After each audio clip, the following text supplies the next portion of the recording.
Welcome to Bourbon School. I'm Lauren. And I'm Brian, and today we are going to take on the challenge from Baker Drinks and talk about our most interesting bottles of bourbon.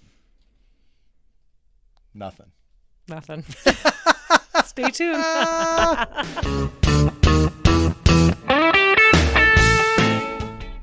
All right, Brian. Most interesting. Yes. Most compelling. Most like what's calling your name? What is giving you different vibes from what we are normally drinking? Yeah. Right? I think That's so. that's the task at hand. And so a few people have done this, and they've all kind of had their own little take on it. I feel like for us, because we don't have a huge collection. I love when you say Either we. one of us. Well, no, but I have no collection. I just drink my whiskey. But Brian does collect. He does. Yeah, it's not quite. I think we're up to, Marianne, what are we up to? Like 80? Almost 300. 85 No, just bottles. kidding. No. Someday. 85 bottles. So, I mean, it's not like it's no collection, but the problem is that I think a lot of the ones that we have found interesting have been things we've sampled. And then you drink it. And then it's gone. Yeah. So instead of doing the most interesting bottles in our collection, I thought we could do like most interesting bottles that we've had. Some are in our collection. Yes. But some we don't have. Some of the ones I picked, yeah. But I still want to talk about Actually, them. all of mine except for one. We have all the ones you Yes. All right. Excellent. They're exotic to me, Brian. All right, so we picked out 6, 3 apiece, and then we actually have a 7th one that's like That both of us. And I have to say, I mean, we both picked it independent of each other. Yep. So I think Yep. maybe that deserves the win of the night. But Yes, absolutely. But we'll get to that one. That'll be our last one. So anyway, our most interesting bottles. Why don't you go first with your okay, first I one? will start. So I'm going to start with Ben Holiday. Now, I've talked about this before, but our wheated and our rye bourbons, we've kind of been getting into a little bit more. Mm-hmm. And if I'm talking about something that's a little bit different and sets itself apart from our traditional bourbons, this is a wheated that I really, really like. Mm-hmm. I like the lightness of it. I like the wheated flavor. It's like pillowy, I guess is kind of how you would explain it. Yep. And it's different from what we traditionally like. Yes. So this is why I picked this one for mine. Okay. I am interested in trying more wheated bourbons as time goes on. And like, I think even though they're, they diverge from our traditional path, it's something that we can explore that might be, interesting for us. Well, yeah, and it's like people think of wheated bourbon, they think of like Maker's Mark, which is good. This is way better than Maker's Mark. Yeah, it's more I think. sophisticated. Yeah. I mean, and I really like this one. I think it has a gentle touch. Yes, absolutely. Okay. What do you have? I went with, you're going to be surprised by this one because I have traditionally not been a fan of Old Elk, but I am going to go with, it's not even a bourbon. It's a wheat and rye. Yeah, Old Elk wheat and rye. What does that even mean, Brian? I got to tell you, the first Old Elk I ever had was a store pick from a place down in this area, and I hated it. I thought it tasted like straight gasoline. Like an Old Elk? Yes. Tasted like it ran off an Old Elk. Usually store picks are good. That's surprising. It was not good. This wheat and rye is like dessert in a bottle. It is really, really nice. It's got sweetness. It's like heavy. It's kind of thick, like viscous. And it is, I mean, this bottle shocked me when I tried it. And I just loved it. So Old Elk wheat and rye, just because of how different and how much better this was than my other Old Elk experience. I think that is a super interesting one, and it is delicious. Okay. Awesome. Okay. Next up, I'm going to go with a Texas whiskey. Oh, boy. And I mean, I don't think this is too controversial. No. Still Austin Cask Strength is well loved. Right. And of course, blended by Nancy Fraley. Yep. Does a genius job at this. Yep. And I think sometimes Texas whiskey gets this bad reputation, or that like there's a Texas funk and like people don't like Texas. We know from our Whiskey 6 channel, there's a real divide on Texas whiskey. Absolutely. But this one I don't think people can argue with. I think this is one that is genuinely good. It's consistently good. Most people love it. I like the spice with it. I like the heat with it. Okay. And I just think it's a unique taste when you're looking for bourbons. Okay, that's actually a good one. Yeah, that is an interesting one. It's the best, besides Rebecca Creek, which is only aged in Texas. That's my...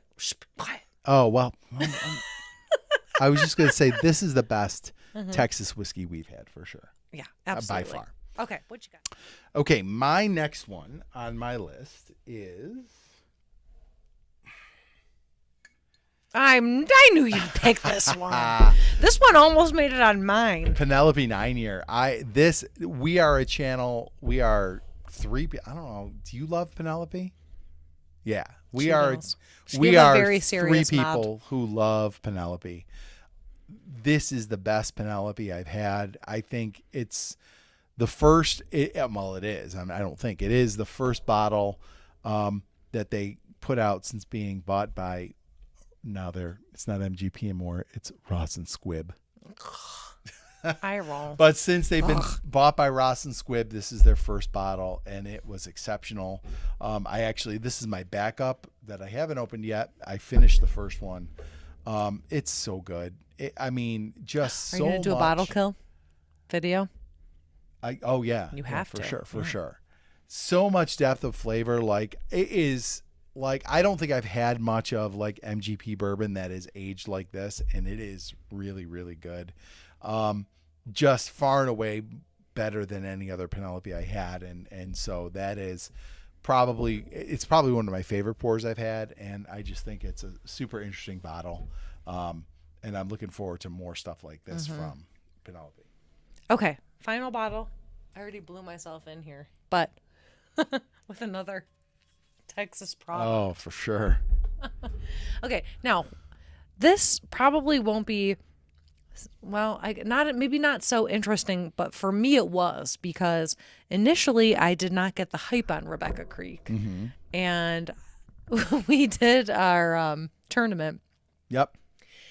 Double Oak tournament. Yeah, and the Double Oak tournament, this one hands down. Yep. I kind of came to appreciate it at that point. And the hype is real. Yeah. I was a little bit slow to it, but honestly, this is a surprising bottle for me. I get why you're stockpiling this stuff. And even if, whether you like it or not, there's no doubt it is an interesting bottle. Yes. I mean, the spice you get on this, it's just a really interesting, unique flavor profile. So if you see this bottle, you pick this up. This was my number one interesting bottle. Yeah, it's 2 Texas whiskeys. Yeah, look at you. You're all like Texas-y and stuff. Maybe you should move there. Lone Star State. Okay, what you got? All right. My last bottle I don't have, so we're going to put a pretty picture of it up here. Do you remember Same Old Moses Double Oaked? Oh my God. That's like early days. It's one of the first reviews we did. And Bourbon School early days. Yeah, absolutely.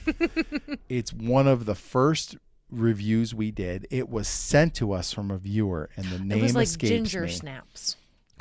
It was so good.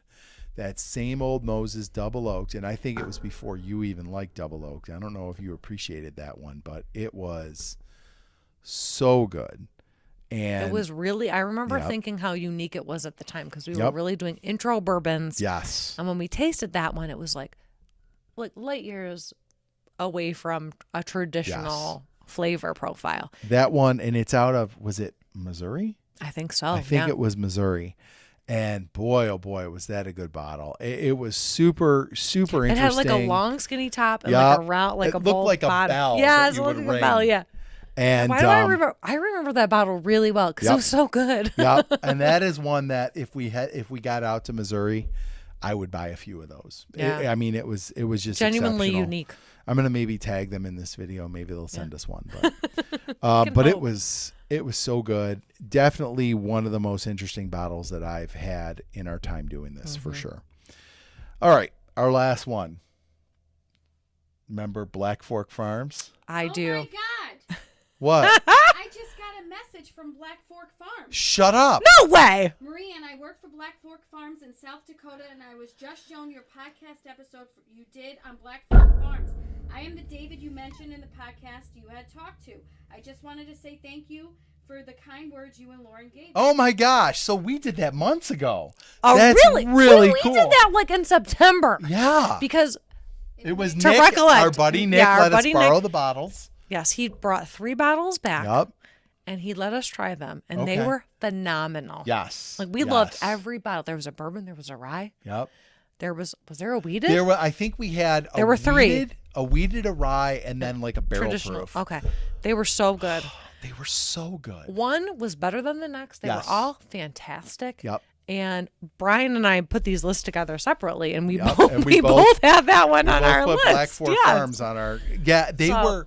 It was so good, and I remember remarking how it was so interesting and so uncommon to find a farm craft distillery that made bourbon that good. And in South Dakota. Yes. And just like how it didn't taste youthful. It didn't have any of that like craft distillery. sticks We in my rushed this mind. to the bottle. Yeah. It was so good. I think Black in our time doing this channel, I think Black Fork Farms might be the most interesting one for me. And it was remarkable. Like Yeah. I like the reason why I put it down right away. I was like, remarkable bottles.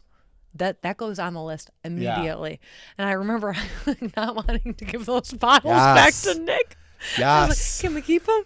Or drinking more than we should before we gave it back to him. Yeah. No, we were very diligent about our Yes, little we nips. were. We only We took were a very little good. sample. But what we tasted, we loved. Well, David, hopefully you watched this video. I think this has got to be the David. Is it like David Bierman?